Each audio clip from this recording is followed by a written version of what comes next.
Whaatala whātu telefola Radio Samoa le nei fo i tai au, ma lo le soifua manuia o si mai ala whaafonga. I tala tomua, ua tua ia le sui whaipule o le tūmalo Northland, Matt King, le lava o li imta mai ta leo leo lo i ai tono le atunu. O sana ia lea tali le mata upu o fesiling iai le mafuanga, o le alu to atasi ta mai ta leo leo lea na oso wha ia enia li isto o lua i le tai au, o le aso lua o le vai aso nei i Northland.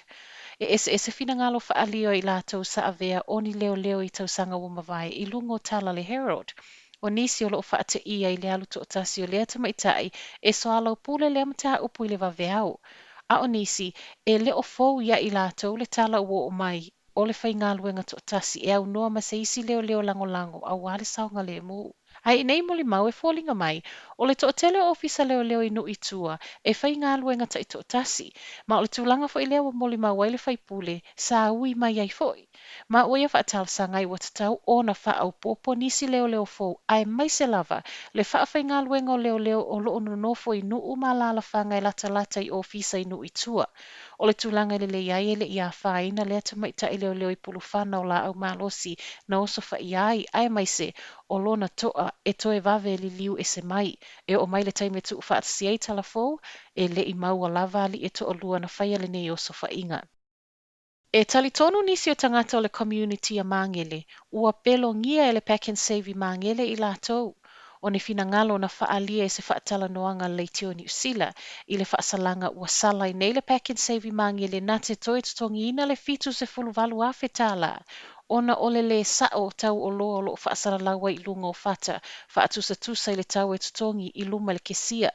E ono molianga o le tau whaasise o le tau o loa wa i o eina le pūlenga o le Pack and Save i Mangele. Ma o se sue suenga na whai el komisi sue pisinisi le mai ai o asia singa, o sui al komisi na whai ele vao masi no Juni a nga ia o ke topa o le luafes fulvalu, ma o ni asia singa i le whaatasi o na whai. Se tali le footstuffs le e pūlea le Pack and Save, whai loa i le mawalunga o le whaatawa ina le pūlenga o le tatonunga o ana pa anga whaatau, ma ua wala au mai ei foi i so o se tasi e talitonu e le o sa o le tau o le oloa o le aia tatongina e vave whai loa i tangata whainga luenga. O le awaule le so le ailo ai le whaatu la fono ino le Youth and Nation i tatonu ni sila pele ai. La waule le so le whailo mai le whaitaunga mua mua le unga o fina ngalo whaalio le atunu. Tūsa ma le whaapalo taina le Youth and Nation, whapea i fo i le cannabis po la o whaasaina. Mo le Youth and Nation, a whai nei ai sau le unga e mafuli palota i le ioe, o lona winga, o le aloa ia i le aso no November tausanga o i luma, awa o lea ua mai a pāsia el pale mene le tū la fono, e le to iai fo i nisi suinga, se i vanga nā nisi teu teunga i luma nai. O le End of Life Choice Act, o le whaatolu ai leo na tau mawhai alo ia whaatula fono le euthanasia, e pei ona sa le Italia ina i pili na folasia i le awhaiva se lau iwa lima, ma le luafe ma le tolu. I le utoi pose lilo le toatelo o tangata Pasifika na whaali fina ngalo a o loma le whainga palota, la tau te le ioeina le neitu la fono.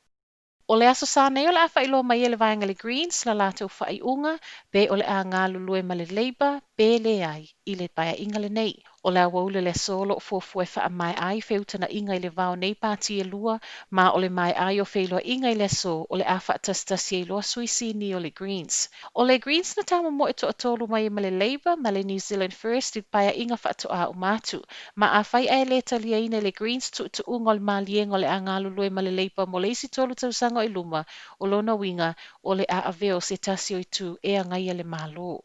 Tala muli muli, ua au mai ei lapata inga i le atunu ue nofo matala ma wha ai tete, i le wha atupula ia o tangata ni usila ua whaina o na oso wha inga wha au wala mai i lungo masini komputa.